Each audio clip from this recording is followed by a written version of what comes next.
Magandang araw mga bata, handa na ba kayo para sa ating bagong aralin? Sa araling ito ay malalaman mo ang bawat bahagi ng aklat. Ang mga bahagi ng aklat, una ay ang pabalat. Ito ang takip ng aklat na nagbibigay protection dito. Karaniwan itong naglalaman ng akda at may akda. Nakapaloob din sa pabalat ang mga disenyo at pamagat nito.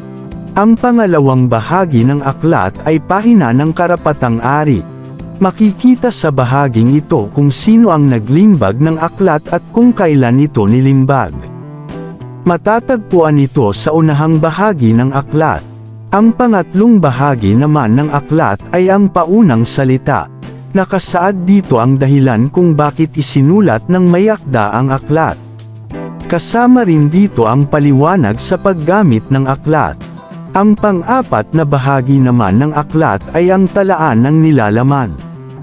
Makikita rito ang mga paksang tinatalakay sa aklat, gayon din ang mga pahina kung saan matatagpuan ang mga ito.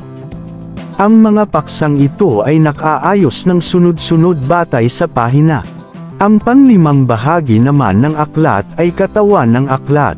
Makikita rito ang mga paksa at nilalaman ng aklat. Ito ang mga paksang tinatalagay sa bawat libro at dito nagsasagot ang mga bata. Ang pang-anim na bahagi ng aklat ay ang glossary. Nakatala rito ang mga kahulugan ng mahihirap na salitang ginamit sa aklat. Ang panghuling bahagi ng aklat ay ang bibliography.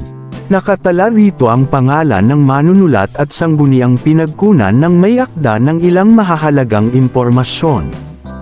Maraming salamat sa inyong panunood at nawa ay may natutunan kayo sa aking video. Mag-like at mag-subscribe na para sa mga susunod na educational video.